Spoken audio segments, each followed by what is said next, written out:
Hello મિત્રો, સ્વાગત છે તમારું મારી યુટ્યુબ ચેનલ આરકે એગ્રી કોચિંગમાં. આપણે કંઈક કૃષિ વિસ્તરણના શ્રેણીની શરૂઆત કરી ચૂક્યા છીએ, જેમાં એગ્રીકલ્ચર એક્સટેન્શનના ઇન્ટ્રોડક્શન વિશે, એજ્યુકેશનના ટાઈપ વિશે, ટીચિંગ એન્ડ લર્નિંગ પ્રોસેસ વિશે આપણે અગાઉના લેક્ચરમાં જોઈ ગયા છીએ. આજે આપણે કૃષિ વિસ્તરણનો લેક્ચર 5મો કોમ્યુનિકેશન એટલે કે સંચાર વિશે ડિટેલમાં જોવાના છીએ. તમારો જે ગ્રામ સેવકનો સિલેબસ છે તેમાં સંચારના ઘટકો એક શબ્દ આપેલ છે, એટલે એક આખો ટોપિક છે જેમાં તમારે કોમ્યુનિકેશન એટલે કે સંચાર વિશે ભણવાનું હોય છે. આજે આપણે આ લેક્ચરમાં તમારા કોમ્યુનિકેશન જે સંચાર છે તેમાં જેટલી વસ્તુનો સમાવેશ થાય છે તે બધા વિશે આપણે આજે ભણવાના છીએ, જેથી તેમાંથી કોઈ પણ પ્રકારનો તમને MCQ પૂછાય તો તમને એમાં કોઈ પણ પ્રકારનો પ્રોબ્લેમ ના આવે. ત્યાર પછી હજી એક વસ્તુ કહું તો તમારા ઘણા બધાની કોમેન્ટ્સ છે કે આ બધી મતલબ જે મટીરિયલ છે તમને ક્યાંથી વાંચવા મળશે. તો આ લેક્ચરના અંતમાં હું તમને એના વિશે જણાવવાનો છું, તો અંત સુધી તમે આ લેક્ચરમાં જોડાયેલા રહેજો. તો શરૂઆત કરીએ કોમ્યુનિકેશન સંચાર શબ્દની ઉત્પત્તિ વિશે જાણીને. તો પહેલું છે જે કોમ્યુનિકેશન શબ્દ છે તે લેટિન ભાષા પરથી આવેલો છે. બરોબર, એક વસ્તુ પહેલો ક્વેશ્ચન તો અહીંથી જ બની ગયો કે કોમ્યુનિકેશન શબ્દ કયા ભાષામાંથી બનેલો? લેટિન ભાષામાંથી બનેલો છે. અને કયો શબ્દ છે? કોમ્યુનિસ. બરોબર, લેટિન ભાષામાં તેને કોમ્યુનિસ કહેવામાં આવે છે અને જેનો અર્થ થાય છે સામાન્ય, કોમન. કોમ્યુનિકેશન શબ્દ લેટિન ભાષા જે શબ્દ છે, લેટિન ભાષાનો જે શબ્દ કોમ્યુનિસ્ટ છે તેના ઉપરથી આવેલો છે અને તેનો અર્થ થાય છે સામાન્ય એટલે કે કોમન. સંદેશા વ્યવહાર એટલે કે કોમ્યુનિકેશન એટલે કે સંચાર ને સામાન્ય એટલે કે સમાન સમજણ, સિમ્પલ કોમન અન્ડરસ્ટેન્ડિંગ કહેવામાં આવે છે. બરાબર, કોમ્યુનિકેશન એટલે શું કે ભાઈ, કોમ્યુનિકેશનની એક વ્યાખ્યા તમને ટૂંકમાં કહું તો હું છું એ કોઈક બીજા વ્યક્તિ સાથે વાત કરું છું તેને કોમ્યુનિકેશન કહેવામાં આવે છે. બરોબર, જે કોમન સમજણ દ્વારા આપણે જે વાત કરતા હોય તે સાવ સમાન સમજણ દ્વારા કરતા હોય છે એટલે એને કોમ્યુનિકેશન, બરોબર, એટલે કે સંચાર કહેવામાં આવે છે. ત્યાર પછી તમને એવું પૂછે કે કોમ્યુનિકેશન છે જે સંચાર જે પદ્ધતિ છે તે કેવી પ્રક્રિયા છે? દ્વિમાર્ગી, એકમાર્ગી, ત્રિમાર્ગી કે ચતુર્માર્ગી? તો યાદ રાખજો તે દ્વિમાર્ગી એટલે કે 2 વે પ્રક્રિયા છે. બરાબર, 2 વે કોમ્યુનિકેશન જ થાય. કોમ્યુનિકેશનનો તમને જે વ્યાખ્યા ટૂંકમાં શું કીધી કે એકબીજા સાથે વાત કરવી, એનો જ મિનિંગ, એનો જ મતલબ થાય છે સંચાર એટલે કે કોમ્યુનિકેશન. તો હવે વાતચીત આપણે કરી તો તેમાં બે વ્યક્તિ તો જોઈએ એટલે આ જે દ્વિમાર્ગી 2 વે કોમ્યુનિકેશન કહેવાય કે આપણે છે હું તમારી સાથે વાત કરું તો તમે પણ મારી સાથે વાત કરતા હોય, બરોબર, તો તેને 2 વે જે દ્વિમાર્ગી પ્રક્રિયા છે એમ કોમ્યુનિકેશનને કહેવામાં આવે છે. ત્યાર પછીનો ક્વેશ્ચન છે કે કોમ્યુનિકેશનના પિતા એટલે કે સંદેશા વ્યવહારના પિતા કોને ગણવામાં આવે છે? તો યાદ રાખજો જે વિલ્બુલ શ્રામ છે, બરાબર, વિલ્બુલ શ્રામ, તેને કોમ્યુનિકેશન સંચારના પિતા કહેવામાં આવે છે. બરોબર, આ વસ્તુ તમને ઘણી જગ્યાએ અલગ અલગ જોવા મળશે, ક્યાંક બલ્લો જોવા મળશે, બરોબર, પણ સાચું છે સંદેશા વ્યવહારના જે પિતા છે તે વિલ્બુલ શ્રામ છે. એ તમારે ખાસ યાદ રાખવાનું છે. જો કોઈ નવીન વસ્તુ તમને આમાંથી પૂછવાનું કરે તો આ ક્વેશ્ચન છે તમને પૂછાવાનો ચાન્સીસ રહેતા હોય છે. ત્યાર પછી થોડી વ્યાખ્યા, જે કોમ્યુનિકેશન સંચારની વ્યાખ્યા વિશે જોઈશું કે અલગ અલગ વૈજ્ઞાનિક છે તેને અલગ અલગ વ્યાખ્યા આપી હતી અને વ્યાખ્યામાં શું આપ્યું હતું એ તમારે યાદ રાખવાનું છે, કેમ કે આમાંથી પણ તમને MCQ પૂછી શકે કે આ જે વ્યાખ્યા છે નીચેનામાંથી કયા વૈજ્ઞાનિકે આપેલી છે. તો તમને ટૂંકમાં ખબર હોય ને તો તમને કહી શકો કે ભાઈ આ જે કોમ્યુનિકેશનની જે વ્યાખ્યા છે એ આ વૈજ્ઞાનિક દ્વારા આપવામાં આવે છે. જેમાં પહેલું છે કે સંદેશા વ્યવહાર એ એક એવી પ્રક્રિયા છે જેના દ્વારા સંદેશાઓને તેના સ્ત્રોત એટલે કે મોકલનારાથી મેળવનાર સુધી પહોંચાડવામાં આવે છે. બરોબર, એ કોને કીધું હતું? રોજર્સ અને શુમેકરે 1972માં કીધું હતું. બરોબર, રોજર્સ અને શુમેકર શું કહેતા હતા કે કોઈ પણ સંદેશ છે એ એક જગ્યાથી બીજી જગ્યાએ ટ્રાન્સફર કરવામાં આવે છે. બરોબર છે, જેને કોઈક વ્યક્તિ છે એનો સંદેશો એને બનાવેલો છે અને બીજો જે વ્યક્તિ છે જે રિસીવર છે, મેળવનાર છે, એ સંદેશો પોતાની પાસે લેશે. બસ રોજર્સ અને શુમેકર આવું કહેતા હતા. ત્યાર પછી છે વેન બેન અને હોકિન્સ, બરાબર, વેન બેન અને હોકિન્સ, જેને 1988માં શું કીધું કે જે સંદેશા વ્યવહાર છે એ સંદેશા મોકલવાની અને મેળવવાની એક પ્રક્રિયા તો છે, પણ જે સંદેશો મોકલનાર અને મેળવનાર વચ્ચે એક સમાન સમજણ ઊભી કરે છે, બરોબર. ભાઈ વેન બેન અને હોકિન્સ શું કહે છે? ભાઈ હા, આ એક એવી પ્રક્રિયા તો છે કે તમારી જે માહિતી છે, જે સંદેશો છે તે એક જગ્યાથી બીજી જગ્યા મોકલવામાં આવે, પણ આ જે સંદેશો છે તેને સામેવાળામાં સમાન સમજણ ઊભી કરે તે રીતના આપવાનો હોય છે, બરાબર. સંદેશો છે એ રીતના આપવાનો કે સામેવાળા છે તેને સાવ સરળતાથી સમજી શકે, બરાબર. અને રોજર શૂમેકર શું કહેતા હતા કે કોમ્યુનિકેશન એટલે શું કે કોઈ સંદેશો છે, કોઈ માહિતી છે તેને એક જગ્યાએથી બીજી જગ્યાએ પ્રસાર મતલબ લઈ જવી, બરોબર. જ્યાં આને શું કીધું ભાઈ હા લઈ તો જવાની, તમારા માહિતી છે તો લઈ તો જવાની જ છે, પણ કઈ રીતના લઈ જવાની કે ભાઈ સામેવાળાને એક સરળતાથી તે સમજી શકે એ રીતના લઈ જવાની. ત્યાર પછી આપણા લિગાન્સભાઈ આવ્યા, બરોબર. જેપી લિગાન્સ, ફાધર ઓફ એક્સટેન્શન. લિગાન્સે શું કીધું કે સંદેશા વ્યવહાર એ એક એવી પ્રક્રિયા છે જેના દ્વારા બે કે તેથી વધુ વ્યક્તિઓ પોતાના વિચારો, હકીકતો, લાગણીઓ અને અસરોની એવી રીતે આપણે કરે છે જેથી સંદેશાના ઉપયોગ અને તેના મૂળ હેતુ વિશે સમાન સમજણ ઊભી થાય. હવે લિગાન્સભાઈએ શું કીધું? ભાઈ ખાલી આ જે વસ્તુ કોમ્યુનિકેશન છે ખાલી માહિતી મોકલવી નથી. તમારો જે વિચાર છે, બરાબર, તમારા જે વિચાર છે, તમારો કોઈ આઈડિયા છે, ન્યૂ આઈડિયા છે, ઓલ્ડ આઈડિયા છે, એને એકબીજા સાથે વાત કરવી, શેર કરવું. ત્યાર પછી જે હકીકતો છે, બરાબર, જે તથ્યો છે તેને તમારે કહેવા, તમારી ફિલિંગ્સ, જે લાગણીઓ છે, તમારું દુઃખ, દર્દ, પીડા, સુખ, શાંતિ બધું છે, તમે એકબીજા સાથે જે વાત કરો, આ બધી વસ્તુને તમે કોમ્યુનિકેશન એટલે કે સંદેશા વ્યવહાર જ કહેવામાં આવે છે. એવું લિગાન્સ જે વૈજ્ઞાનિક છે તે એવું માનતા હતા અને એનું કહેવું એવું હતું. હવે જોઈએ સંદેશા વ્યવહારના કાર્યો એટલે કે ફંક્શન્સ ઓફ કોમ્યુનિકેશન, બરાબર. કે સંદેશા વ્યવહારના મુખ્ય કાર્યો કયા છે? તો પહેલા તો યાદ રાખજો જે 4 એના મુખ્ય કાર્યો છે. જેમાં પેલું છે ઇન્ફોર્મેશન ફંક્શન એટલે કે માહિતી આપવાનું કાર્ય. સંદેશા વ્યવહારનું પેલું કાર્ય છે માહિતી આપવાનું. ભાઈ કોઈ પણ નવી ટેકનોલોજી વિશે છે, આપણા ખેતીવાડીને લગતા ઉદાહરણ લઈએ તો કોઈ નવા બિયારણ વિશે છે, નવી ટેકનોલોજી જે ખેતીમાં અત્યારે આવેલી હોય એના વિશે છે, નવા ખાતર વિશે, નવા દવા વિશે તમે જે માહિતી આપો તેને આપણે કોમ્યુનિકેશનનું એક કાર્ય કહે છે. જે માહિતી જે આપે છે એને કોમ્યુનિકેશનનું પહેલું કાર્ય કહેવામાં આવે છે. ત્યાર પછી છે ઇન્સ્ટ્રક્ટિવ ફંક્શન એટલે કે કમાન્ડ ફંક્શન, જેને આપણે સૂચના આપવાનું કે આદેશ આપવાનું કાર્ય કહીએ છીએ. જ્યારે કોઈ ટીચર છે તેના સ્ટુડન્ટને કોઈ પણ આદેશ આપતા હોય કે તમારે આમ ના કરવું જોઈએ, તમે આમ કરો, તમે તેમ કરો, બરોબર છે. ત્યાર પછી તમે કોઈ કોર્પોરેટ જોબમાં જુઓ તો તેમાં તમારો બોસ છે એ તમને કંઈ કહેતું હોય કે તમારે આ વસ્તુ છે આ રીતના કરવું જોઈએ, તમને આદેશ આપે કે આ વસ્તુ છે તમારે આ ટાઈમમાં તમારે પૂર્ણ કરવાની છે. એ જે આદેશ આપે છે તે પણ એક કોમ્યુનિકેશન સંચારનું કાર્ય છે. ત્યાર પછી છે પ્રભાવિત કરવાનું કાર્ય, બરોબર. અત્યારે જે તમે રીલ્સ જોવો છો તેનાથી તમે જે પ્રભાવિત થાવ છો તે પણ એક કોમ્યુનિકેશન એટલે કે એક સંચારનું કાર્ય જ છે, બરોબર છે. આપણે એને ઇન્ફ્લુએન્સર કહીએ છીએ, બરોબર, જે પ્રભાવિત કરે છે તેનું કાર્ય શું છે? કોમ્યુનિકેશન, એક સંચાર કરવાનું કાર્ય જ છે. ત્યાર પછી છે ઇન્ટિગ્રેશન ફંક્શન એટલે કે એકીકરણ અને જોડાણ કરવાનું કાર્ય, બરોબર છે. સંદેશાવ્યવહાર સંચારનું કાર્ય આ પણ એક છે કે ભાઈ તમારે પાસે 100 જણા હોય તો તમારે એને એકત્ર કરવા માટે તમારે શું કરવું પડે? કોમ્યુનિકેશન, સંચાર કરવો પડે. તમારે તે બધા સાથે વાત કરવી પડે. તો સંચારનું આ કાર્ય પણ એક છે કે એકીકરણ અને જોડાણ કરવાનું કાર્ય પણ છે. હવે આમાંથી 2 ક્વેશ્ચન બનતા હોય છે કે સંદેશા વ્યવહાર છે, બરોબર, જે કોમ્યુનિકેશન છે તેનું સૌથી પાયાનું એટલે કે મેઇન વર્ક, મુખ્ય કાર્ય છે સામેવાળી વ્યક્તિને શું કરવાનું? પ્રભાવિત કરવાનું હોય છે.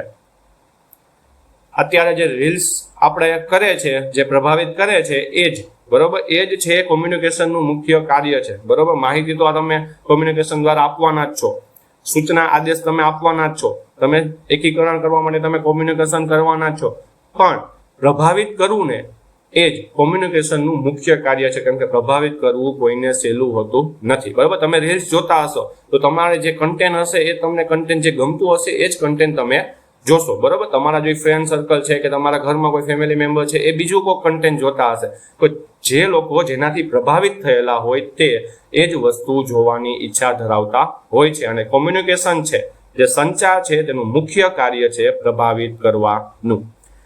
ત્યાર પછી છે તમને એમ પણ ક્વેશ્ચન પૂછે કે સંદેશા વ્યવહારની સાચી કળા એટલે કે આર્ટ ઓફ કોમ્યુનિકેશન શું છે? તો યાદ રાખજો, એ આર્ટ ઓફ કોમ્યુનિકેશન છે સાંભળવું.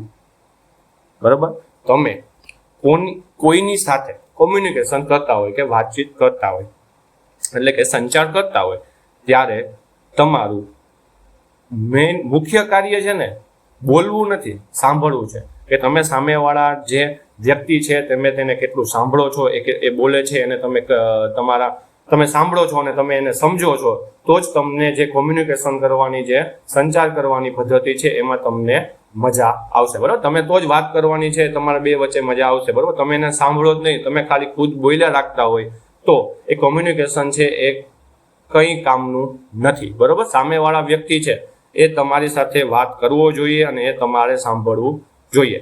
કોમ્યુનિકેશનમાં એક વસ્તુ છે કે ફીડબેક તમને પાછળ હું તમને એના વિશે સમજાવીશ. ભાઈ ફીડબેક છે કોમ્યુનિકેશનનું મેઇન એલિમેન્ટ છે. શું કામ?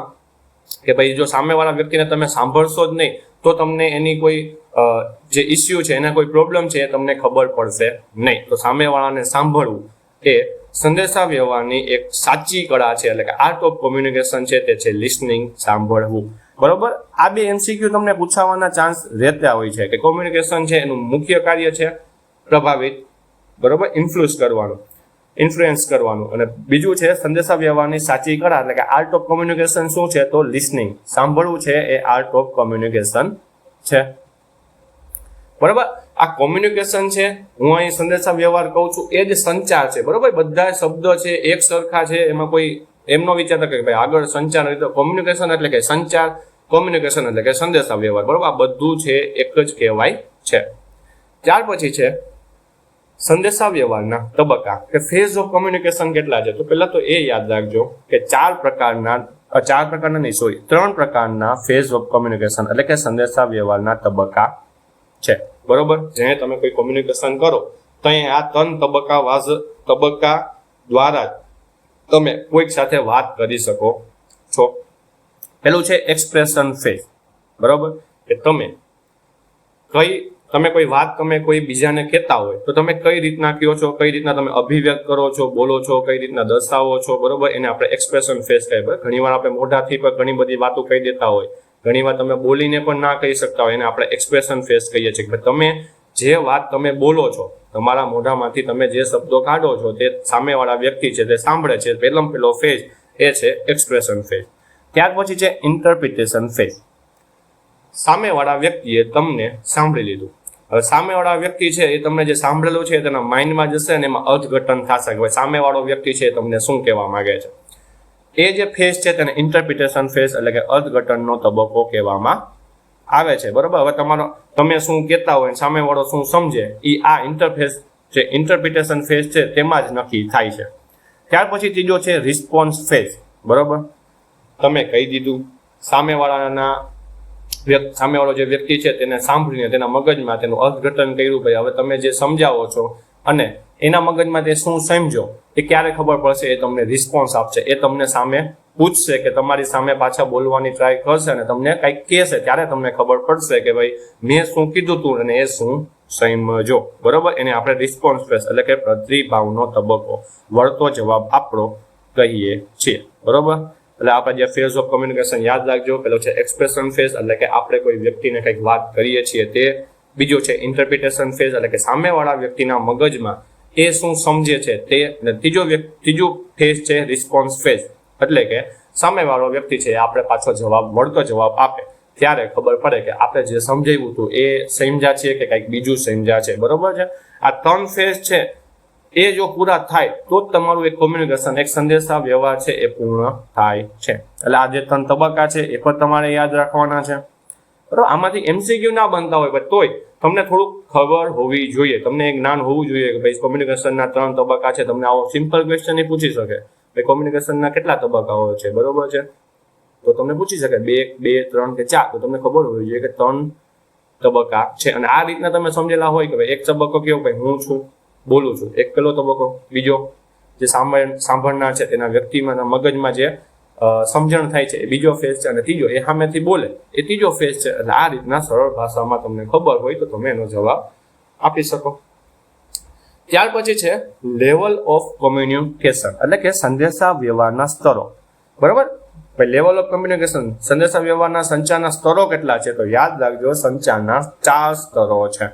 બરોબર, કે 4 સ્તરની રીતના છે આપણો જે કોમ્યુનિકેશન છે, આપણે સંચાર છે એ થઈ શકે છે.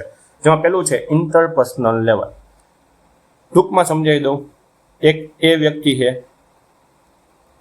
અને એક બી વ્યક્તિ છે. આ બે વચ્ચે જે વાતચીત થતી હોય તેને ઇન્ટરપર્સનલ એટલે કે આંતર વ્યક્તિગત સ્તર કહેવામાં આવે છે. ત્યારબાદ બીજું છે ઇન્ટ્રાપર્સનલ લેવલ એટલે કે સ્વ વ્યક્તિગત સ્તર. હવે તમે અત્યારે વાંચતા હોય, બરોબર, અને વાંચતા તમે કંઈક મનમાં તમારી સાથે વાતો કરવા માંડો કે ભાઈ આજે આમ કરશું, આજે ઓલું કરશું, કે આ તમે ભગવાન સાથે મનમાં વાત કરતા હોય. બરોબર, ભગવાન અત્યારે અહીંયા હયાત નથી, તો તમે મનમાં તેની સાથે જે વાત કરો છો એ જે મનોમંથન તમે કરો છો તે ઇન્ટ્રાપર્સનલ લેવલ એટલે કે સ્વ વ્યક્તિગત સ્તરમાં આવે છે. બરોબર, ગાંડાકીય આપણે ખબર છે ભાઈ મનમાં વાત, મતલબ આમ એકલા બોલતા હોય તેને ગાંડાકીય, પણ એકલો વાત કરવાના એક સ્તર છે. બરોબર, સંચારનું એક સ્તર છે જેને ઇન્ટ્રાપર્સનલ લેવલ એટલે કે સ્વ વ્યક્તિગત સ્તર કહેવામાં આવે છે. બરોબર, આમાં બે વસ્તુ શબ્દ આ જ યાદ રાખજો, ઇન્ટર ને ઇન્ટ્રા. ઇન્ટર હોય તો બે જણા વચ્ચે કોમ્યુનિકેશન થતું હોય, ને ઇન્ટ્રા હોય તો ખુદની અંદર ખુદ સાથે જ વાત કરતો હોય તેને ઇન્ટ્રાપર્સનલ લેવલ કહેવામાં આવે છે. ત્યાર પછી છે ઇન્ટર ઓર્ગેનાઇઝેશન લેવલ. આને આપણે આપણા ખેતીવાડીના ઉદાહરણથી સમજીએ તો જો નાબાર્ડ છે, નાબાર્ડ એ છે જે આપણો IRI છે, બરોબર, ઇન્સ્ટિટ્યૂટ છે. નાબાર્ડ છે અને ઇન્સ્ટિટ્યૂટ છે એ એકબીજા સાથે જો કોઈ પણ વાતચીત કરતા હોય, કોઈ પણ ટોપિક વિશે વાત કરતા હોય કે કોઈ પણ સ્કીમ વિશે જો વાત કરતા હોય તેને ઇન્ટર ઓર્ગેનાઇઝેશન લેવલ એટલે કે આંતર સંસ્થાકીય સ્તરનું કોમ્યુનિકેશન કહેવામાં આવે છે. ત્યાર પછી છે ઇન્ટ્રા ઓર્ગેનાઇઝેશન એટલે કે હવે આ નાબાર્ડ છે, એના ચેરમેન છે, એના જે એમ્પ્લોય હોય તેમાં એની સાથે વાત કરતા હોય, બરોબર, તો તેને ઇન્ટ્રા ઓર્ગેનાઇઝેશન લેવલ એટલે કે આંતરિક સંસ્થાકીય સ્તરનું કોમ્યુનિકેશન કહેવામાં આવે છે. ક્લિયર થઈ ગયું? ઇન્ટર હોય તો બે જણા વચ્ચે જે કોમ્યુનિકેશન થાય છે તે, ઇન્ટ્રા હોય તો ખુદ સાથે જે આપણે વાત કરીએ છીએ તે, ઇન્ટર ઓર્ગેનાઇઝેશન હોય તો બરોબર બે મોટી એવી સંસ્થા હોય જે એકબીજા સાથે વાતચીત કરતી હોય કોઈ પણ વસ્તુ વિશે તે, અને ઇન્ટ્રા ઓર્ગેનાઇઝેશન એટલે કે કોઈ એક જ ઓર્ગેનાઇઝેશન છે તેનો જે ચેરમેન છે, તેનો બોસ છે, તે તેના એમ્પ્લોય સાથે જો વાતચીત કરતો હોય તો તેને ઇન્ટ્રા ઓર્ગેનાઇઝેશન લેવલ એટલે કે આંતરિક સંસ્થાકીય કોમ્યુનિકેશનનું સ્તર કહેવામાં આવે છે. હવે છે કી એલિમેન્ટ ઓફ કોમ્યુનિકેશન, સંદેશા વ્યવહારના મુખ્ય ઘટકો એટલે કે સંચારના ઘટકો. જે સંચારના ઘટકો છે તે તમારા ગ્રામ સેવકની જે સિલેબસ આવેલો છે તેમાં આ વસ્તુ તમને મૂકેલી છે કે સંચારના ઘટકો, બરોબર, એટલે એમાંથી તમને ક્વેશ્ચન પૂછાશે. તો આમાં યાદ પહેલા તો એ રાખવાનું છે કે મુખ્ય સંચારના ઘટકો કેટલા છે. તો મુખ્ય ઘણી જગ્યાએ 6 પૂછે, ઘણી જગ્યાએ 4, પણ વધારે પૂરતું તમારે પ્રિફર કરવાનું છે 4 કે મુખ્ય 4 પ્રકારના સંચારના ઘટકો છે.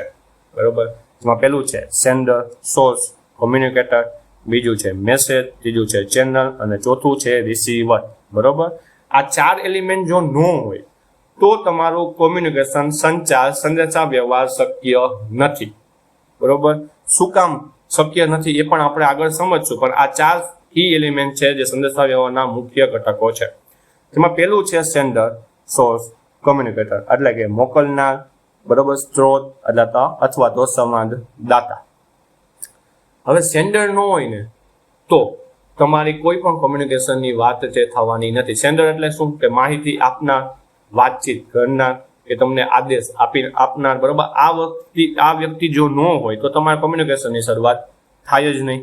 તો પહેલું છે સેન્ડર, સોર્સ, કોમ્યુનિકેટર જેને જ્ઞાનનું સર્જન કરવાની વ્યવસ્થા આપે, બરોબર છે, અને નીડ ઓફ રિસીવર. બરોબર, આ તમને ક્વેશ્ચન પૂછાય એ સેન્ડર છે, સોર્સ છે, કોમ્યુનિકેટર છે, એને વધારેમાં વધારે કોની જરૂર પડે? તો એમાં તમને આપેલું હોય માહિતી, ચેનલ, ટ્રીટમેન્ટ કે શું કે રિસીવર. એમ તો તમારો જવાબ આવશે રિસીવર. મેળવનાર હું છું, અત્યારે તમને ભણાવું છું, તો અત્યારે મારે જરૂર છે નહીં હોય સ્ટુડન્ટ્સની. સામેવાળો જો ભણવાવાળો વ્યક્તિ કોઈક હશે તો જ હું ભણાવી શકીશ, બાકી જો સામેવાળો કોઈ વ્યક્તિ હશે જ નહીં તો મારી પાસે ચાલો ચેનલ છે, મારી પાસે સંદેશો, માહિતી છે, મારી પાસે ચેનલ છે, ભાઈ મોબાઈલ છે તેના દ્વારા, મારી યુટ્યુબ ચેનલ છે તેના દ્વારા હું તમને ભણાવું છું. હવે એ બધું મારી પાસે હોય તો કોઈ ભણનાર જ ન હોય મારી પાસે, તો એ કોઈ પણ પ્રકારનું કોમ્યુનિકેશન છે, જે સંચાર છે તે થઈ શકતો નથી. એટલે સેન્ડર છે, સોર્સ છે, કોમ્યુનિકેટર છે, તેને વધારેમાં વધારે જરૂરિયાત શેની હોય? મેળવનારની, રિસીવરની જરૂર હોય છે. ત્યારે બીજો ઘટક છે મેસેજ. હવે કોમ્યુનિકેટર એ છે, રિસીવર એ છે, પણ મેસેજ જ નથી તો પણ તમારો સંદેશા વ્યવહાર અટકી જશે. ત્યાર પછી ત્રીજું છે ચેનલ. હવે તમારી પાસે મેસેજ એ છે, કોમ્યુનિકેટર એ છે, બરોબર, જે બોલનાર છે તે પણ છે અને સાંભળનાર પણ છે. આ ત્રણેય વ્યક્તિ છે. તમારી પાસે ચેનલ નથી.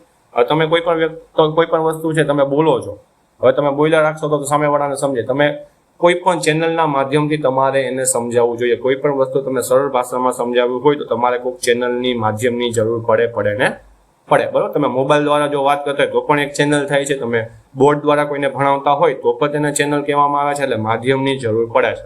ત્યાર પછી રિસીવર એટલે કે મેળવનાર. એના વગર આપણે વાત કરી કે એના વગર તો કોમ્યુનિકેટર છે એનું પણ કંઈ કામ નથી.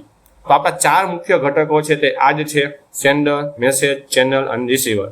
એટલે કે મોકલનાર, સંદેશો, માધ્યમ અને મેળવનાર. આ 4 વ્યક્તિ હશે તો જ કોમ્યુનિકેશનનું જે પ્રક્રિયા છે તે ચાલશે. ત્યાર પછી બીજા 2 એલિમેન્ટ છે. એમાં ચોથો એલિમેન્ટ છે ટ્રીટમેન્ટ ઓફ મેસેજ, એટલે કે સંદેશાની માવજત કરવી.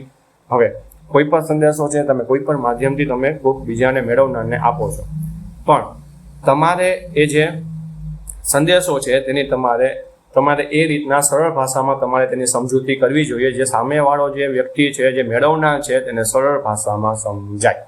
બરોબર. એટલે આ ટ્રીટમેન્ટ ઓફ મેસેજ છે. આનો મુખ્ય ઘટક શું કામ ના કહેવામાં આવે ખબર? કેમ કે આ ના હોય ને તો પણ ચાલે. હવે આ 4 વસ્તુ છે તો એમાં કોમ્યુનિકેશન છે થઈ તો જવાનું જ છે ને, કે ભાઈ પેલો વ્યક્તિ હોય, બરોબર, જે કોમ્યુનિકેટર છે તે સંદેશો આપતો હોય, કોઈ પણ માધ્યમથી આપે, મેળવનાર છે લઈ લે છે, બરોબર. પણ પછી એનું કોઈ પણ પ્રકારનું કોમ્યુનિકેશન તો થઈ ગયું, પણ આ ચોથી જે ટ્રીટમેન્ટ ઓફ મેસેજ એ શું કામ છે? ભાઈ એ જે મેળવનાર છે તેને સરળ ભાષામાં તેનો સંદેશો છે, તેની માહિતી છે, તેની ખબર પડે. અને ત્યાર પછી છે છઠ્ઠું રિસીવર રિસ્પોન્સ, એટલે કે મેળવનારનો પ્રતિભાવ, ફીડબેક. આ શું કામને જરૂરી છે? આ કોમ્યુનિકેટર જે છે ને એને ખબર પડે કે ભાઈ મેં જે સંદેશો આપેલો છે એ સંદેશો સરખાએ સમજાયો છે કે નહીં, મેળવનાર જે છે તેને આ સંદેશા વિશે પ્રોપર ખબર પડી છે કે નહીં, તે ફીડબેક દ્વારા જ્યારે આપણે મેળવનાર હોય એને એ સામેથી તમને કંઈક કહે. હવે અત્યારે હું તમને ભણાવું છું, બધું આપણું આખું કોમ્યુનિકેશન થાય છે. હવે તમે જે કોમેન્ટ સેક્શનમાં મને જણાવો છો, હવે એ ફીડબેક હું લઉં તો જ મને ખબર પડે કે તમારે શેની જરૂર છે, તમને શું ના સમજાણું, તમને હજી શું શીખવાનું હજી તમને ઈચ્છા છે, એ બધી વસ્તુ મને ત્યાંથી જ ખબર પડશે. એટલે કે ફીડબેક. એટલે આ 6 ઘટકો છે કોમ્યુનિકેશનના, એ તમે ખાસ યાદ રાખજો. પેલું છે સેન્ડર એટલે કે મોકલનાર, બીજું છે મેસેજ, સંદેશો, ત્રીજું ચેનલ, માધ્યમ, ચોથું છે સંદેશાની માવજત કરવી, પાંચમું મેળવનાર અને છઠ્ઠું છે ફીડબેક એટલે કે મેળવનારનો પ્રતિભાવ. ત્યાર પછી આપણે થોડુંક ડિટેલમાં મેસેજ વિશે જોઈશું, કેમ કે એમાંથી જો તમને ક્વેશ્ચન પૂછાય તો તમને આવડી જાય. એટલે એના માટે થોડુંક મેં કન્ટેન્ટ આમાં વધારીને રાખેલું છે. આને આપણે જસ્ટ સિમ્પલ ભાષામાં જોઈ જશું. જેમાં પેલું છે મેસેજ, સંદેશો. તો જે સંદેશાના પરિમાણો છે, બરાબર, જે ડાયમેન્શન છે એ કોના દ્વારા આપવામાં આવ્યું હતું એવું તમને પૂછે તો યાદ રાખજો તે બલ્લો દ્વારા આપવામાં આવ્યું હતું. હવે એમ થાય ડાયમેન્શન પરિમાણો હોય સંદેશાના, બરોબર, તો યાદ રાખજો આ 3 છે. ક્યાં? એક છે મેસેજ કોડ, એક મેસેજ કન્ટેન્ટ અને ત્રીજું છે મેસેજ ટ્રીટમેન્ટ. જો આ મેસેજ કોડ એટલે શું? કે તમે કઈ ભાષામાં તમે મેસેજ આપો છો. અત્યારે હું તમને ગુજરાતીમાં ભણાવું છું, તમને હિન્દીમાં ભણાવતો હોય તો એ પણ એક પ્રકારનો કોડ થયો. તમને ઘણીવાર કોડિંગમાં ભણાવતો હોય, બરાબર, આપણે જે 0101 ની જે આપણે કોમ્પ્યુટરમાં જે લેંગ્વેજ આવે છે એ સંદેશ થયો, પણ એ કોડ દ્વારા મેસેજ થયો, બરાબર. અને એક્સપ્રેશન દ્વારા પણ હું તમને કંઈક કહી શકતો હોય તો એક કોડ થયો. ત્યાર પછી છે કન્ટેન્ટ, મેસેજ કન્ટેન્ટ, મેસેજની વિગત. કન્ટેન્ટ એટલે કે વિગત. અત્યારે જે આ બધી વસ્તુ છે એ તમારી વિગત છે, એ કન્ટેન્ટ છે. એ મેસેજનો સંદેશાનો એક કન્ટેન્ટ થયો, એ બીજું પરિમાણ છે. અને ત્રીજું છે મેસેજ ટ્રીટમેન્ટ એટલે કે સંદેશાની માવજત, રજૂઆતની રીત. હવે હું તમને કયા પ્રકારનું કયા પ્રકારે તમને એક્સપ્રેસ કરું છું, આ બધી જો સંદેશો છે કયા પ્રકારે એક્સપ્રેસ કરું છું તે મેસેજની ટ્રીટમેન્ટ છે. તેમ અત્યારે જો આમાં તમે વાંચશો તો તમને થોડુંક અઘરું લાગશે, તો હું ત્યાં કેવી સરળ ભાષામાં તમને સમજાવું છું, એ થઈ મેસેજની ટ્રીટમેન્ટ. એટલે 3 પરિમાણો છે મેસેજના, યાદ રાખજો. કોના દ્વારા આપવામાં આવેલા છે? બલ્લો દ્વારા આપવામાં આવેલા છે. ક્યાં છે? મેસેજ કોડ, મેસેજ કન્ટેન્ટ અને મેસેજ ટ્રીટમેન્ટ. ત્યાર પછી છે કોઈ આદર્શ સંદેશ છે કે કોઈ આદર્શ મેસેજ છે, એ 4 એસના આધીન હોવા જોઈએ. બરોબર? કે કેવી રીતના? જો પહેલા મેસેજ છે ટૂંકો હોવો જોઈએ, સરળ ભાષામાં હોવો જોઈએ, પ્રમાણિક હોવો જોઈએ. બરાબર? આદરથી તમે કોઈ મેસેજ મોકલો એ આદરનું ધ્યાન રાખીને, સન્માનનું ધ્યાન રાખીને એવો મેસેજ મોકલવો હોવો જોઈએ, અને એક મજબૂત હોવો જોઈએ કે સામેવાળાને છે તેના ઉપર વિશ્વાસ આવે એવો એક સંદેશો હોવો જોઈએ. બરોબર? આ ખાલી જસ્ટ તમારા નોલેજ માટે છે, પૂછાય તો તમને આવડી જાય. હવે છે ટાઈપ ઓફ કોમ્યુનિકેશન, સંદેશાવ્યવહારના પ્રકારો એટલે કે સંચારના પ્રકારો. આ પ્રકારોમાંથી પણ તમને MCQ પૂછાવાના ચાન્સ રહેતા હોય છે, તો આને પણ તમારે ધ્યાનથી સમજવા જોશે.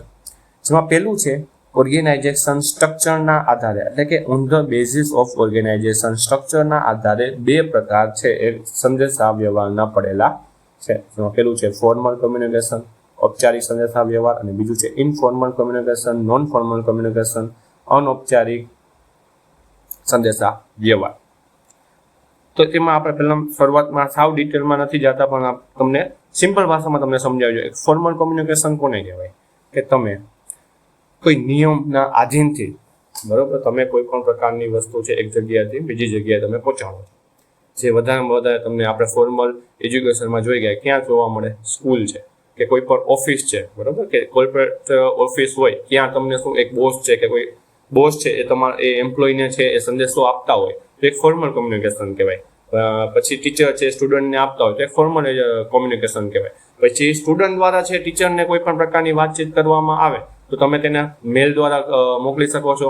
સામે તો ફેસ ટુ ફેસ પર કોમ્યુનિકેશન કરી શકો છો. પછી કોર્પોરેટ જોબમાં જઈએ તો તેમાં જે એમ્પ્લોય છે તે તેના બોસને કોઈક માહિતી આપવી હોય કે કોઈ રજા જોતી હોય એવું કરવું હોય, બરોબર, તો ત્યાં શું આપણે મેલ કરીએ, બરોબર. એ મેલ છે સામેવાળા પાસે જાય, બોસ છે મેલ વાંચે. ઘણીવાર શું થતું હોય કે મેલ હોય, બોસ હોય, એની પછી HR આવે, એના પછી ઘણા બધી મેનેજર હોય, ત્યાર પછી આમ સ્ટેપ બાય સ્ટેપ ઘણી બધી પોસ્ટો હોય, તો એમાં બી શું થતું હોય કે એમ્પ્લોય હોય પેલા એ મેનેજરને મોકલશે, મેનેજર છે HR ને મોકલશે, HR છે બોસને મોકલશે. તો આ જે એક સ્ટેપ બાય સ્ટેપ જો કોઈ પણ વાત કોમ્યુનિકેશન થાય છે તેને ફોર્મલ ઔપચારિક સંદેશાવ્યવહાર કહેવામાં આવે છે. ત્યાર પછી બીજું છે informal communication, non formal communication. તમે તમારા જે ભાઈબંધ વાત કરતા હોય કે તમારા કોઈ બેનપણી વાત કરતા હોય તો તેને ઇનફોર્મલ કોમ્યુનિકેશન કહેવામાં આવે છે, જેમાં કોઈ પણ પ્રકારનું કાંઈ રૂલ રેગ્યુલેશન હોતું નથી. તમે મજા આવે એમ તમે એની હારે વાત કરો છો. આને ઇનફોર્મલ કોમ્યુનિકેશનને બીજું ગ્રેપ વાઇન કોમ્યુનિકેશન, બરોબર છે, કે આપણે દ્રાક્ષનું ઝૂંડવું હોય છે, દ્રાક્ષનું જે વેલો હોય છે એવો સંચાર વ્યવહાર પણ કહેવામાં આવે છે. શું કામ? તો યાદ રાખજો કે તમે અત્યારે તમારું ગ્રુપ સર્કલ બેઠું છે, તમે ભાઈબંધ દોસ્તાર બેઠા હોય તો તમે વાત કરતા હોય અત્યારે બાઇકની, અને વાત કરતા તમે વહી જાઓ કોઈ ફરવા જવાની, તો શું થયું કે એક જગ્યાએથી એક વાત હતી ક્યાંની, બાઇકની વાત હાલતી હતી, ગાડીની વાત હાલતી હતી, તમે વહી ગયા ફરવામાં. તો આ જે વસ્તુ છે એ તો કોઈ પણ પ્રકારનો કોઈ નિયમ નથી કે તમારે આ જ વાત કરવાની, એટલે આને આપણે ઇનફોર્મલ કહીએ છીએ. અને દ્રાક્ષનો વેલો છે ને, બરોબર, એનું રૂટ એક નક્કી હોય તો પછી એ ગમે એ બાજુ જઈ શકતું હોય, એટલે તમારી જે વાત છે એ ગમે એ બાજુ જાય છે, એટલે એને આપણે ઇનફોર્મલ કોમ્યુનિકેશન ને ગ્રેપવાઇન કોમ્યુનિકેશન પણ કહેવામાં આવે છે. બરોબર, એટલે આનું હવે તમને બહુ સ્પષ્ટ ઉદાહરણ, સહેલું ઉદાહરણ તમને આપી દીધું છે. અને આમાં જ આવે છે આપણે જે અફવા ફેલાવીએ છીએ, બરોબર, એ પણ informal communication, non formal communication અથવા તો ગ્રેપવાઇન કોમ્યુનિકેશનમાં જ આવે છે. એ બી તમારે યાદ રાખવાનું છે. તો 2 થઈ ગયા, ફોર્મલ એજ્યુકેશન, ઇનફોર્મલ કોમ્યુનિકેશન. કોના આધારે? ઓર્ગેનાઇઝેશન સ્ટ્રક્ચરના આધારે આ વર્ગીકરણ કરવામાં આવ્યું હતું. હવે બીજું છે સંદેશાના પ્રવાહના આધારે, એટલે કે on the basis of the flow of message. એટલે મેસેજ છે એ કઈ જગ્યાએથી કઈ જગ્યાએ જાય છે એના આધારે છે આપણે જે કોમ્યુનિકેશન છે એના 3 પ્રકાર પડેલા છે. જેમાં પહેલું છે અપવર્ડ, ઉધ્વગામી, નીચેથી ઉપર. બીજું છે ડાઉનવર્ડ, એટલે કે અધોગામી, ઉપરથી નીચે. અને ત્રીજું છે હોરિઝોન્ટલ કોમ્યુનિકેશન, એટલે કે એક જ સરખા સ્તર પર ચાલતું સંદેશા વ્યવહાર. જેમાં પેલું છે અપવર્ડ. અપવર્ડ એટલે શું? નીચેથી ઉપર એટલે જો સ્ટુડન્ટ છે એ ટીચર સાથે વાત કરતા હોય તો આ સંદેશો ક્યાંથી ગયો? નીચેથી ઉપર ગયો. ભાઈ આ કોઈ સ્ટુડન્ટ છે તેને તમારા પ્રિન્સિપલ સુધી વાત પહોંચાડવી હોય તો તમે પહેલા શું કરશો? ડાયરેક્ટ પ્રિન્સિપલ સુધી પહોંચી જ જાય તો મને ખબર છે, પણ ખાલી એક સ્ટેપ બાય સ્ટેપ ચાલીએ તો કઈ રીતના થાય? ભાઈ ટીચર પાસે જશે, સંદેશો પેલા ટીચરને આપશે, ટીચર છે એ પ્રિન્સિપલને આપશે, બરાબર. આ જે સંદેશો છે ક્યાંથી ગયો? નીચેથી ઉપરની તરફ ગયો, બરાબર છે. ત્યાર પછી કોઈ કોર્પોરેટ જોબનો જોઈએ, કોઈ એમ્પ્લોય હોય તો તે પહેલા આપણે વાત કરેલી હતી, તે પહેલા કોને? મેનેજરને કહેશે, મેનેજર છે એચઆરને કહેશે, એચઆર છે એ બોસને કહેશે. તો આ નીચેથી ઉપર વ્યવહાર ગયો તેને આપણે અપવર્ડ, બરોબર, નીચેથી ઉપર તરફનો ઉધ્વગામી આપણે સંદેશો કહીએ છીએ. ત્યાર પછી છે ડાઉનવર્ડ. તો હવે પ્રિન્સિપલ દ્વારા કોઈ આદેશ આપવામાં આવેલો છે કે ભાઈ કાલે બધાએ ઓફ ડ્રેસ પહેરવાનો છે, કાલે કોઈ સ્કૂલ ડ્રેસમાં નહીં આવે, તો પહેલા શું કરશે? ડાયરેક્ટ પ્રિન્સિપલ સ્ટુડન્ટને કહેવા નહીં આવે, એ શું કરશે? પહેલા ટીચરને કહેશે, ટીચર છે એ તમને સ્ટુડન્ટને કહેશે. અને આ જ રીતના કોઈ બોસ છે કોઈ નિર્ણય લે કે કાલે હોલિડે આપવાનો છે તો પછી શું કરશે? પહેલા છે એચઆરને કહેશે, એચઆર મેનેજરને કહેશે, મેનેજર છે તેના એમ્પ્લોયને કહેશે. આ જ એટલે નીચેથી ઉપર જે સંદેશો જતો હોય તેને અપવર્ડ કોમ્યુનિકેશન કહેવામાં આવે છે, અને ઉપરથી નીચે પાછો સંદેશો આવતો હોય તો તેને ડાઉનવર્ડ કોમ્યુનિકેશન કહેવામાં આવે છે.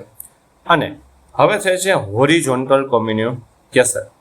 આનું ઉદાહરણ આપણે લઈએ તો આપણે યુનિવર્સિટીના જે વાઇસ ચાન્સલર છે, આપણે જુનાગઢ એગ્રીકલ્ચર યુનિવર્સિટીના વાઇસ ચાન્સલર છે, નવસારી એગ્રીકલ્ચરના, આનંદ એગ્રીકલ્ચરના, દાંતીવાડા એગ્રીકલ્ચર યુનિવર્સિટીના જે વાઇસ ચાન્સલર છે, હવે એ ચારે એકબીજા સાથે જો વાતો કરતા હોય તો તેને હોરિઝોન્ટલ કોમ્યુનિકેશન કહેવામાં આવે છે.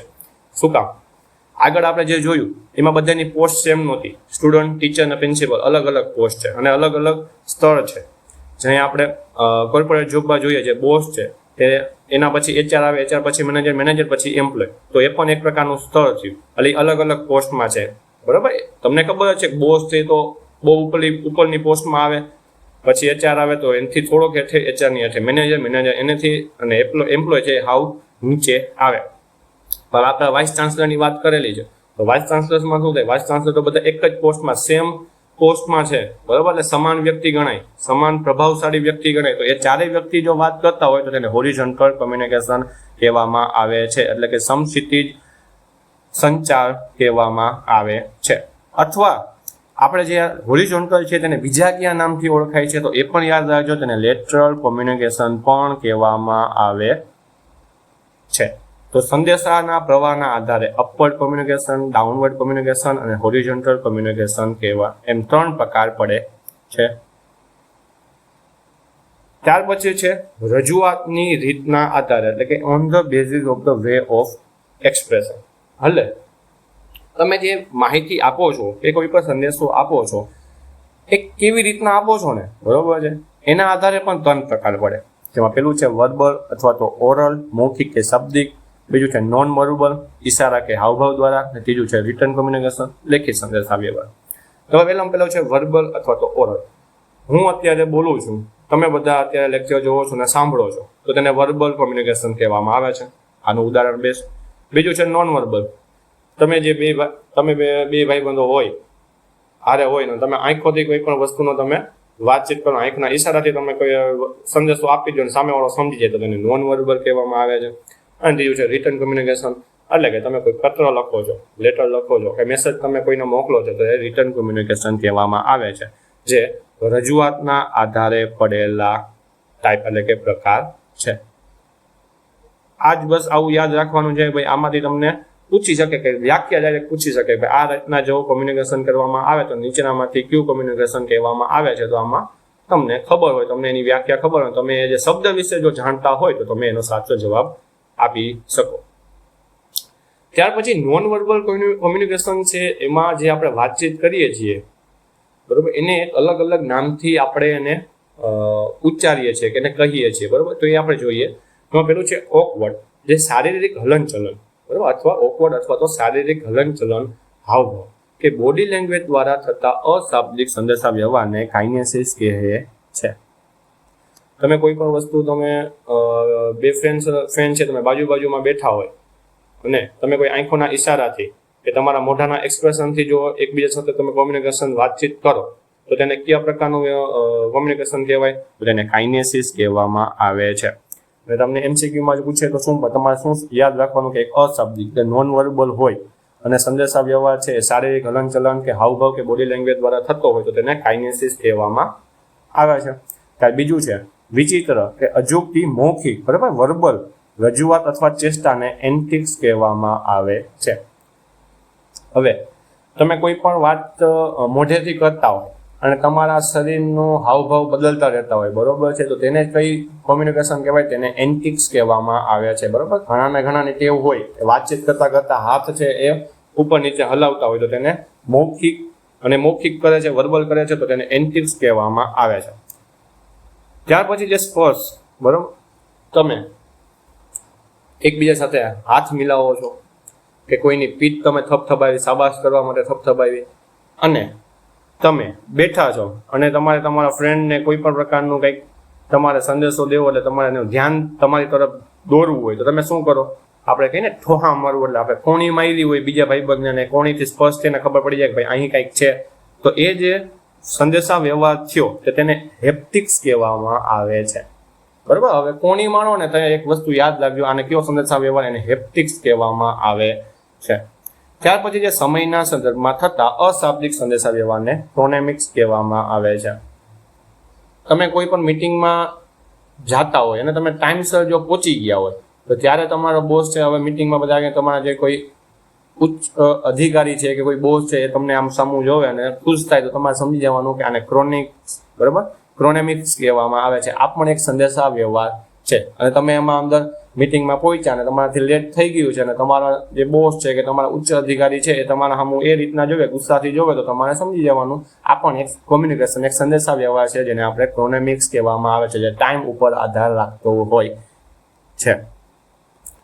તો આ જે શબ્દો છે એ તમારે ખાસ યાદ રાખવાના છે. આમાંથી એમસીક્યુ જો પૂછાય તો તમને આવડી જાય. બરોબર, અને આ રોજબરોજ છે તમે આ બધી જે ક્રિયાઓ છે તમે કરો છો, બસ તમને એનું નામ, તમે એને શું કહેવાય ને એ નહોતી ખબર, એ હવે તમને ખબર પડી જવી જોઈએ. હવે આપણે જોઈશું ચેનલ્સ ઓફ કોમ્યુનિકેશન. બરોબર, ઘણી બધી ચેનલો છે કોમ્યુનિકેશનની, કોને આપેલી છે, ક્યાં વૈજ્ઞાનિકે આપેલી છે, ક્યારે આપેલી છે, એનું શું મહત્વ છે, એના વિશે આપણે પણ જાણવાનું હોય છે. તો તેની પહેલા કે જે એ ચેનલો છે તેમાં કંઈક ટર્મ્સ આવે છે, ઘણા બધા શબ્દો આવે છે, એના વ્યાખ્યા વિશે પહેલા આપણે થોડુંક જોઈ જઈએ. જેમાં પહેલું છે સ્ત્રોત. સ્ત્રોતની વ્યાખ્યા કંઈ આપવાની હોતી નથી. સ્ત્રોત એટલે શું? કે કોઈ જે સંદેશો મોકલનાર છે તેને આપણે સ્ત્રોત કહીએ છીએ, જ્યાંથી સંદેશો આવે છે તેને સ્ત્રોત કહેવાય. બીજું છે સંદેશો, જે માહિતી છે, નવી ટેકનોલોજી વિશે કે ગમે એ જે માહિતી છે તેને આપણે સંદેશો કહીએ છીએ. ત્યાર પછી છે એન્કોડ, કે સંદેશાને કોઈ કોડ કે ગુપ્ત ભાષામાં ફેરવો. આપણે તમે મિલિટરીની છે કે કોઈ પણ આપણે ઇન્ટેલિજન્સ બ્યુરોની કોઈ પણ મૂવીઝ તમે જોતા હોય તો એમાં ડાયરેક્ટ વાત કરવામાં ન આપે, એમાં એક કોઈ કોડ આપેલો હોય છે. તો જે કોડ આપે છે ને, જે કોડ આપેલો જે મેસેજ છે ને તેને એન્કોડ કહેવામાં આવેલા છે. એન્કોડર એટલે કે જે મેસેજ બનાવે છે, જે મેસેજ છે તેને એક કોડમાં ફેરવતો હોય તો તેને એન્કોડર કહેવામાં આવે છે. ત્યાર પછી માધ્યમ, ચેનલ વિશે તો આપણે આગળ જોયું. એક વસ્તુ યાદ રાખજો કે મોકલનાર અને મેળવનાર વચ્ચેનો બ્રિજ કોણ છે એમ તમને પૂછે. બરોબર, મોકલનાર અને મેળવનાર એટલે કે સેન્ડર અને રિસીવર વચ્ચેનો જે બ્રિજ છે, જે પુલ છે એ કોણ છે? તો એ આ ચેનલ જ છે. એ પણ તમારે યાદ રાખવાનું છે. સંદેશો, સ્ત્રોત, એન્કોડર, માધ્યમ કોને કહેવાય એ તમને હવે ખબર પડી ગઈ. ત્યાર પછી છે સંદેશાની માવજત, ટ્રીટમેન્ટ ઓફ મેસેજ, એટલે કે જે મેસેજ છે, હવે તમારે કોઈ માહિતી તમારે કારણ કે બિયારણની કોઈ માહિતી તમારે કોઈને આપવી હોય તો શું થતું હોય કે તમારે જે આપણે જે રિસર્ચ સ્ટેશન છે ત્યાંથી તમને જે માહિતી મળતી હોય તે વૈજ્ઞાનિક દ્રષ્ટિએ તમને મળતી હોય છે, બહુ હાર્ડ લેંગ્વેજમાં આપેલી હોય. તો તમારે જે ખેડૂતોને આપો તો તમે ખેડૂતોને કંઈ હાર્ડ લેંગ્વેજમાં નથી આપવાના, તમારે તેને સરળ ભાષામાં સમજાવવું જોઈએ. તો તમે જે એ મેસેજ છે તેને તમે જે સરળ ભાષામાં ફેરવો છો તેને ટ્રીટમેન્ટ ઓફ મેસેજ એટલે કે સંદેશાની માવજત કહેવામાં આવે છે. ત્યાર પછી છે ડીકોડર. બરોબર, આપણે જે વાત કરી એન્કોડર કોને કહેવાય? જે મેસેજ છે તેને કંઈક કોડમાં ફેરવી દે. જે કોડમાં ફેરવાયેલો મેસેજ છે તેને એન્કોડ કહેવાય. અને જે આ એન્કોડ છે, જે મેસેજ છે, જે કોડિંગમાં આવેલો મેસેજ છે તેને પાછા જે ભાષાંતર, જે મેઇન મેસેજ છે તેમાં રૂપાંતર કરી દે તો તેને ડીકોડર કહેવામાં આવે છે. ત્યાર પછી જે મેળવનાર, રિસીવર, ઓડિયન્સ અને પછી જે ફીડબેક એટલે જે રિસીવર છે તે વળતો જવાબ આપે કે કોઈ પણ ક્વેશ્ચન પૂછે કે એમ કહે કે ભાઈ તમારો જે સંદેશો છે બહુ સારો છે, તો તેને ફીડબેક તરીકે આપણે ગણીએ છીએ.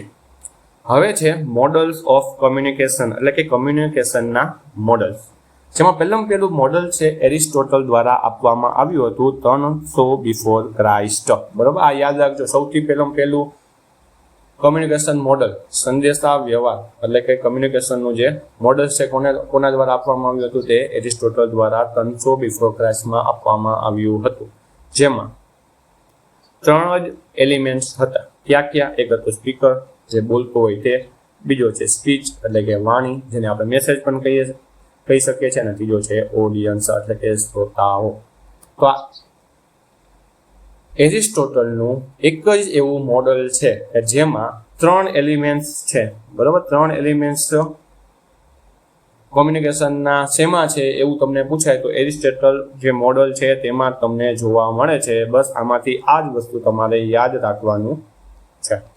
ત્યાર પછી આવેલો છે લેસવેલ મોડલ, જે 1948માં લેસવેલ દ્વારા આપવામાં આવ્યું હતું, જેમાં 5 ઘટકો હતા. બરાબર, આપણે આગળ જોયા એરિસ્ટોટલમાં 3 હતા, આમાં 5 છે. આનું જે મોડલ છે ને તે કંઈક વિચિત્ર પ્રકારનું છે. તેમાં છે ને વધારેમાં વધારે તમને ક્વેશ્ચનરી તરીકે એનું મોડલ આવેલું છે. તો તેમાં પહેલું છે વુ છે. બરોબર, કોણ કહે છે, તે એનું પેલું ઘટક છે. બીજું છે વોટ છે, શું કહે છે. ત્રીજું છે કયા માધ્યમ દ્વારા કહે છે. ચોથું છે કોને કહે છે, અને પાંચમું છે એની અસર છે, એ શું થાય છે. બરોબર, આના જે આનું જે મોડલ છે એમાં જે 5 તત્વો છે એમાં ક્યાં છે, કોણ કહે છે એટલે કે કોણ કહેતું હોય, જે કોમ્યુનિકેટર હોય એ જ કહેતો હોય, શું કહે છે એટલે સંદેશો દેતો હોય. ત્યાર પછી છે કયા માધ્યમ દ્વારા, એટલે તમે અત્યારે હું તમને જે મોબાઈલ દ્વારા ભણાવું છું તો મોબાઈલ એક માધ્યમ થઈ ગયું. કોને કહે છે એટલે કોને કહેતો હોય, સામેવાળો જો હોય એને કહેતો હોય. બરોબર, સામેવાળો કોણ હોઈ શકે, ખેડૂત હોઈ શકે, એમ્પ્લોય હોઈ શકે, સ્ટુડન્ટ હોઈ શકે, કોઈ પણ હોઈ શકે. અને પછી એના શું અસર થાય છે, એટલે કોઈ પણ વાત તો થઈ તો તેના ઉપરથી એની શું અસર છે એ જોવા મળે છે. તે 5મું એલિમેન્ટ્સ છે. એટલે આ લેસવેલ મોડલ છે એને એક ઇન્ટિગ્રેશન મોડલ પણ કહેવામાં આવે છે, એ પણ તમારે યાદ રાખવાનું છે. ત્યાર પછી છે શેનન વીવર મોડલ, જે 1949માં શેનન અને વીવર દ્વારા આપવામાં આવ્યું હતું. આમાં પણ 5 ઘટકો છે, જેને ટૂંકમાં STSRD કહેવામાં આવે છે. બરોબર, STSRD, જેમાં S નો મતલબ થાય છે સોર્સ એટલે સ્ત્રોત, T એટલે ટ્રાન્સમીટર, પ્રેક્ષક, સિગ્નલ, S એટલે પાછા સિગ્નલ, પાછો R એટલે રિસીવર, અને D એટલે ડેસ્ટિનેશન. એટલે જે જગ્યાથી બીજી જગ્યાએ જતું હોય એને ડેસ્ટિનેશન આપણે કહેવાય. એ બી આનો એક ઘટક છે. આ થિયરીમાં વસ્તુ યાદ રાખવાનું છે કે નોઇઝ, જે અવાજ અથવા વિક્ષેપ છે, એક તત્વ તરીકે રજૂ કરવામાં આવ્યો હતો. તો તમને એવું પૂછાય કે જે નોઇઝ છે, જે અવાજ અથવા તો વિક્ષેપ છે. બરોબર, નોઇઝ એટલે હું કે નોઇઝ પોલ્યુશન, કઈ વિક્ષેપ પડતો હોય, તમારા કોમ્યુનિકેશનમાં કોઈ વિક્ષેપ પડે કે તમે કોઈ વાતચીત કરતા હોય અને કંઈક ચેનલ છે, હવે મતલબ કોઈ ચેનલ દ્વારા તમને વાતચીત કરતા હોય અને એ ચેનલમાં કોઈ પણ ખરાબી આવી ગઈ તો તમારો જે સંદેશો છે તે અટકી જશે. હવે રિસીવર હોય અને એ ત્યાંથી ઊભા થઈને ચાલ્યા જાય તો પણ એક તમારા કોમ્યુનિકેશનમાં વિક્ષેપ થયો. તો આ જે નોઇઝ છે, વિક્ષેપ છે, એ તત્વ કોને રજૂ કરેલો હતો, તે શેનન અને વીવરે એના મોડેલમાં કરેલો હતો. પછી તમને એમ પણ ક્વેશ્ચન પૂછે કે આ શેનન વીવર મોડેલ છે તેને બીજા કયા નામથી ઓળખાય છે, તો યાદ રાખજો તેને ગાણિતિક થિયરી એટલે કે મેથેમેટિકલ થિયરી અથવા તો ઇન્ફોર્મેશન થિયરી એટલે કે ઇન્ફોર્મેશન થિયરી તરીકે પણ કહેવામાં આવે છે. શેનન અને વીવર મોડલ.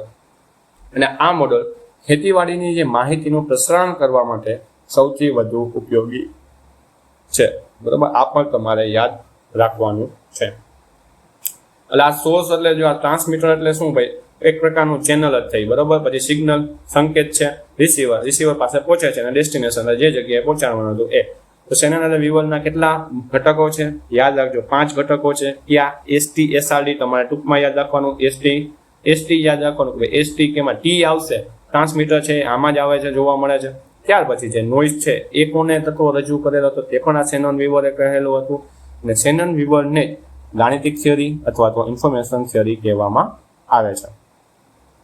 ત્યાર પછી છે બર્લોનું મોડલ. બરોબર, એટલે બર્લોસ મોડલ જે 1960માં આપવામાં આવ્યું હતું, જેમાં 6 મુખ્ય તત્વો છે એ તમારે યાદ રાખવાના છે. જેમાં પેલું છે સોર્સ, પછી છે એન્કોડર, મેસેજ, ચેનલ, ડીકોડર અને રિસીવર. 4 એલિમેન્ટ્સ તો મેઇન આપણા છે. એ જ બલ્લો મોડેલમાં એક વસ્તુ યાદ રાખવાનું છે, એનકોડર અને ડીકોડર છે, બરાબર. એનકોડર અને ડીકોડર ક્યાં મોડલના ઘટકો છે એ તમને પૂછે તો યાદ રાખજો, એનકોડર અને ડીકોડર છે એ બલ્લો મોડલ્સના ઘટકો છે. આમાંથી બીજું તમારે કંઈ યાદ રાખવાનું નથી. ત્યાર પછી 5મું છે લિગાન્સ મોડલ, બરોબર.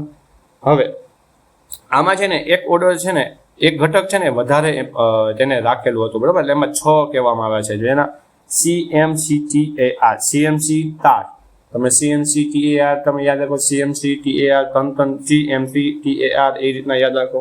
જેમાં પહેલા C નો મતલબ થાય છે કોમ્યુનિકેટર, મેસેજ M નો મતલબ થાય છે મેસેજ, C નો મતલબ થાય ચેનલ, T નો મતલબ થાય ટ્રીટમેન્ટ, A નો મતલબ થાય ઓડિયન્સ અને R નો મતલબ થાય છે રિસ્પોન્સ એટલે કે ફીડબેક. તો તમને હવે એ ખબર હોવી જોઈએ કે ફીડબેકનો જે ઘટક છે, મુખ્ય ઘટક છે, કેમાં એડ થયો હતો, તો તે છે આપણે જે લિગાન્સ મોડલ છે તેમાં એડ થયો હતો. પણ એની રજૂઆત, ફીડબેકની રજૂઆત કોને કરેલી હતી? ફીડબેકની રજૂઆત છે એ બલ્લો દ્વારા આપવામાં આવી હતી, બરોબર. એ પણ તમારે યાદ રાખવાનું છે. જો આપણે બલ્લોના મોડલમાં જોયું તો એમાં જોવા જઈએ તો એમાં કંઈ ફીડબેકનું કંઈ ઓપ્શન છે જ નહીં, એમાં કંઈ ઘટક છે જ નહીં. પણ એ લિગાન્સમાં છે. લિગાન્સમાં તમારે ફીડબેકનો ઘટક છે, પણ એ ઘટકની જે વ્યાખ્યા છે તેની રજૂઆત છે કોના દ્વારા કરવામાં આવી? તે પાછી બલ્લો દ્વારા કરવામાં આવી હતી. એટલે એ તમારે યાદ રાખવાનું છે, એમાં કન્ફ્યુઝન ના થતા. તમને એમ પૂછે કે ફીડબેક છે એ કયા મોડલનો ઘટક છે, તો લિગાન્સનું જે મોડલ આપેલું છે કોમ્યુનિકેશનનું તેનો જ ઘટક છે. તો કોના દ્વારા આપવામાં આવ્યું? મતલબ કે આ જે ફીડબેકનો ખ્યાલ છે એની રજૂઆત કોના દ્વારા કરવામાં આવી હતી? તો તે બલ્લો દ્વારા કરવામાં આવી હતી. એટલે આ વસ્તુ તમારે ખાસ ધ્યાન રાખજો, મૂંઝવણ ના કરતા. ત્યાર પછી 6થો મોડલ છે રોજર્સ અને શૂમેકર મોડલ, જે 1971માં આપેલું હતું. જેને ટૂંકમાં SMCRE કહેવામાં આવેલા છે, જેમાં S એટલે સોર્સ, M એટલે મેસેજ, C એટલે ચેનલ, R એટલે રિસીવર અને E એટલે ઇફેક્ટ. એટલે સામેવાળામાં શું ઇફેક્ટ થઈ તે જો. આ જે 6 મોડલ છે તેમાં તમારે ખાસ એ જ યાદ રાખવાનું છે કે કેમાં કેટલા ઘટકો આવેલા છે. રોજર્સ અને શૂમેકરમાં 5 ઘટકો, લિગાન્સમાં 6 ઘટકો, બલ્લોસ મોડલમાં 6 ઘટકો, શેનન અને વીવરમાં 5 ઘટકો, પછી લેસવેલ મોડેલમાં છે 5 ઘટકો અને એરિસ્ટોટલમાં છે 3 ઘટકો, બરાબર. એટલે આ તમારે ખાસ યાદ રાખવાનું છે. હવે છેલ્લે આપણે જોઈએ થોડીક વ્યાખ્યાઓ જે કોમ્યુનિકેશનમાં તમને MCQમાં ડાયરેક્ટ પણ પૂછાઈ શકે છે. તો તેમાં પહેલું છે કોમ્યુનિકેશન ગેપ. કોમ્યુનિકેટર દ્વારા જે માહિતી મોકલવામાં આવી હતી અને શ્રોતાઓને વાસ્તવમાં જે માહિતી મળી કે સમજાઈ, તે બંને વચ્ચેના તફાવતને કોમ્યુનિકેશન ગેપ કહેવાય છે. ટૂંકમાં સમજાવી દઉં. કોઈ પણ દવાના માર્કેટિંગ માટે કોઈ વ્યક્તિ આવેલો છે અને તે દવા વિશે સમજાવે છે, એટલે તે પોતાનું 100% જ્ઞાન, દવાનું જે જ્ઞાન છે તે ખેડૂતોને આપે છે.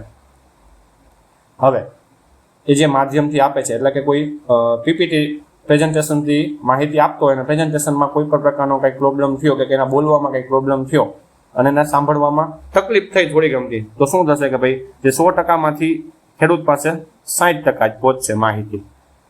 તો જે 40% જે વસ્તુ વધી, આ બે વચ્ચે જે ગેપ થયો, 40% જે થયો એને કોમ્યુનિકેશન ગેપ કહેવામાં આવે છે, બરાબર. ગાણિતિક સ્વરૂપે ખાલી તમને સમજાવેલું છે, એટલે તમને ખબર પડી ગઈ કે જે મેસેજ તમે મોકલતા હોય 100% તમારા મેસેજમાં તમે મોકલેલું છે, સામેવાળો શું સમજે છે અને કેટલું નથી સમજતો, કેટલી માહિતી છે તેમાં બદલી જાય છે. જે માહિતી બદલેલી હોય ને તેને કોમ્યુનિકેશન ગેપ કહેવામાં આવે છે.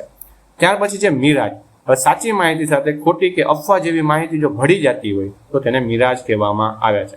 હવે અત્યારે ઘણી વાર તમે કોઈ સાથે વાત કરતા હોય, તમે કંઈક પ્રોપર આખી વાત કરેલી હોય, એ વ્યક્તિ છે કોઈ બીજા સાથે કોઈ વાત કરે, એ જ ટોપિક વિશે વાત કરતા હોય અને તેમાં કંઈક નવું એડ કરીને આપે તો તેને મિરાજ કહેવામાં આવે છે. તે વાતને શું કહેવાય? મિરાજ કહેવામાં આવે છે.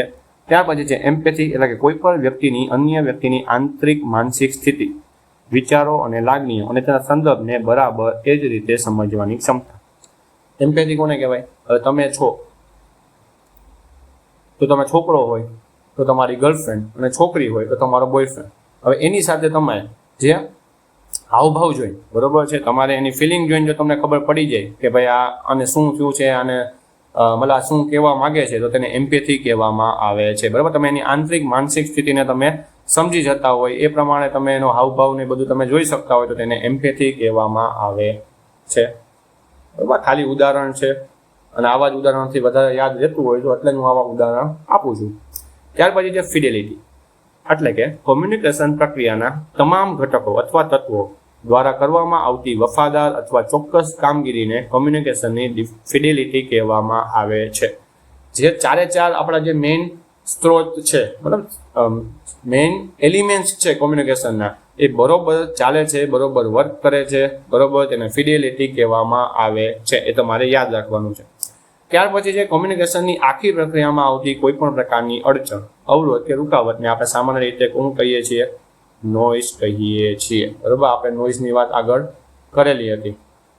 હવે એ જે કયા મોડેલમાં હતું એ તમારે યાદ રાખવાનું છે કે ભાઈ નોઇઝ છે કયા મોડેલમાં હતું? એ શેનન અને વીવરના મોડેલમાં આવેલું હતું. તો એ નોઇઝ એટલે શું કે કોઈ પણ તમારે જે અડચણ થઈ તેને નોઇઝ કહેવામાં આવેલા છે. આ ફિડેલિટી છે ને અને નોઇઝ છે ને એ એકબીજાના વિરોધી છે. બરોબર, જો ફિડેલિટી ઉપર હોય ને તો નોઇઝ હેઠે હોય, અને જો નોઇઝ ઉપર જાય તો ફિડેલિટી નીચે આવે. એટલે જ આપણે એને કહીએ છીએ કે ફિડેલિટી અને નોઇઝ એ બંને એક જ સિક્કાની બે બાજુઓ છે. બરોબર, જે આપણે હેડ એન્ડ ટેલ કહીએ એ રીતના બે બાજુ એક બાજુ ફિડેલિટી હોય તો એક બાજુ નોઇઝ હોય. જો નોઇઝ વધે, બરોબર, એટલે વિક્ષેપ વધે તો ફિડેલિટી ઘટે, અને જો નોઇઝ ઘટે તો ફિડેલિટી વધે. કઈ રીતના? આ ફિડેલિટીનો મતલબ શું થયો? ભાઈ જે ચાર મેઇન જે આપણા એલિમેન્ટ છે તે બરોબર ચાલતા હોય તો અને કોમ્યુનિકેશન આખી પ્રક્રિયા પૂર્ણ થાય તો તેને આપણે ફિડેલિટી કહીએ છીએ. તો હવે જો ફિડેલિટી ઉપર જતી હોય એટલે શું કે આપણું કોમ્યુનિકેશન છે એ બરોબર જાય છે. હવે એમાં કોઈ પણ પ્રકારનો વિક્ષેપ પડ્યો તો વિક્ષેપ એટલે નોઇઝ શું થયું? ઇન્ક્રીઝ થયું, તો ત્યાં ફિડેલિટી શું થશે? ડિક્રીઝ. એટલે આપણે જે કોમ્યુનિકેશન જે કરવાની જે પ્રક્રિયા છે એમાં કંઈક વિક્ષેપ પડશે ને જે આપણે માહિતી આપવાની હતી એ પ્રોપર માહિતી છે આપણે આપી શકશું નહીં. બરોબર, એને આપણે ફિડેલિટી અને નોઇઝ કહીએ છીએ. અને આ ફિડેલિટી અને નોઇઝ એકબીજાના વિરોધી છે, એ તમારે યાદ રાખવાનું છે.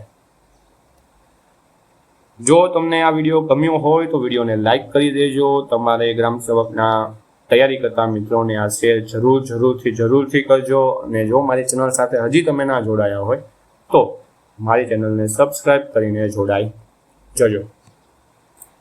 હવે તમે જે આતુરતાથી રાહ જોવો છો કે આની પીડીએફ ક્યાંથી મળશે, તો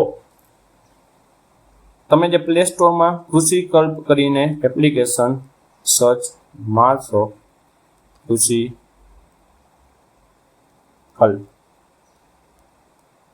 આ જે એપ્લિકેશન છે તમે પ્લે સ્ટોરમાં સર્ચ મારશો તો પહેલી જ એપ્લિકેશન આવશે. તમારે જો ડાયરેક્ટ પ્લે સ્ટોરમાં ન જવું હોય તો ડિસ્ક્રિપ્શનમાં તમને લિંક આપેલી છે, તેના ઉપર ક્લિક કરશો એટલે ડાયરેક્ટ તમે પ્લે સ્ટોરમાં જશો, તમે એને ઇન્સ્ટોલ કરો. એમાં તમારું આઈડી બનાવીને ઈ બુક લખેલું હશે, એમાં જઈને તમારે બુક પરચેસ કરી લેવાની છે અને તમે એમાંથી વાંચી શકશો. બરોબર, બુકના કોઈ ઝાઝા રૂપિયા નથી રાખેલા. તો તમે એમ ના કહેતા કે ભાઈ યુટ્યુબના માધ્યમથી ભણાવો છો પણ જે કન્ટેન્ટ છે તેને બહુ મોંઘું નથી, બહુ સસ્તા ભાવમાં છે. તમે અત્યારે હું તમને રૂપિયા નથી કહેતો પણ તમે ખાલી એપ્લિકેશનમાં જઈને ખાલી જોજો, બહુ ઓછા રૂપિયા છે અને તમને એમાં ઝાઝું કન્ટેન્ટ આપેલું છે.